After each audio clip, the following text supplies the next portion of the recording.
This video will focus on the learning target. I can define an ideal gas. So part of our kinetic molecular theory, part of the three pieces, was that number one, gases move in a straight line, until number two, they hit something, and then number three is that they act in an ideal fashion.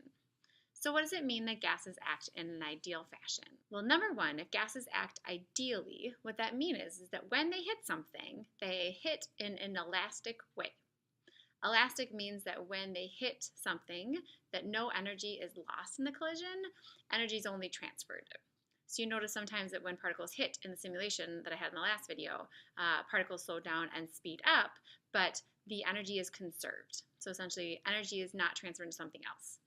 An inelastic collision, so the opposite of this would be that if you hit, you actually lost in the energy. So in the real world, most collisions are not elastic. Elastic is like a ball hitting the ground. Real collisions, like if you think of a car crash, like all the lights and the sound and the pieces flying off, that all shows that it's not an elastic collision. It's called an inelastic collision then. So gases are said to be elastic, and you can kind of understand that, and that you live in a world surrounded by gases, and they're hitting each other all the time around you, but you're not hearing any sounds, and you're not getting light, and like pieces aren't falling down.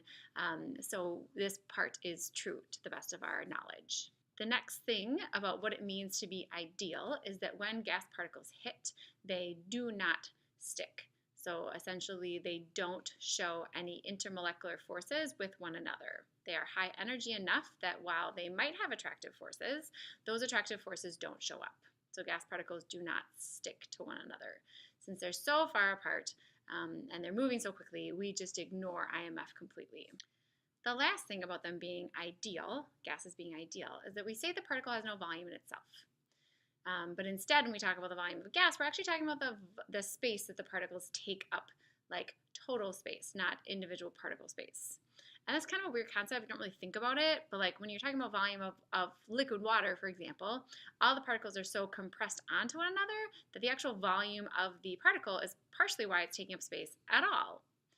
But when it comes to gases, they're spread so far apart, they're not even touching. They're bumping into each other as they move around, but they're not in like physical contact that often, is we say the actual particle size doesn't matter then. It's negligible in that it doesn't affect the behavior of the gas because the amount of space they take up is so big.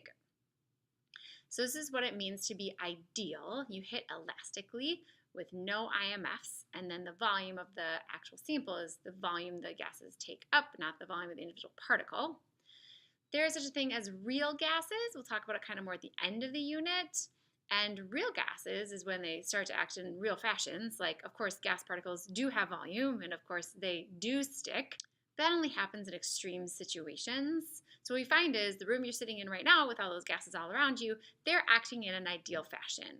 And what ideal does is it makes the math a whole heck of a lot easier. So there's no point in doing the math for what happens once gases start acting real until we get to scenarios where it matters. Our current world, where we live at this temperature and this pressure, gases act ideal anyway.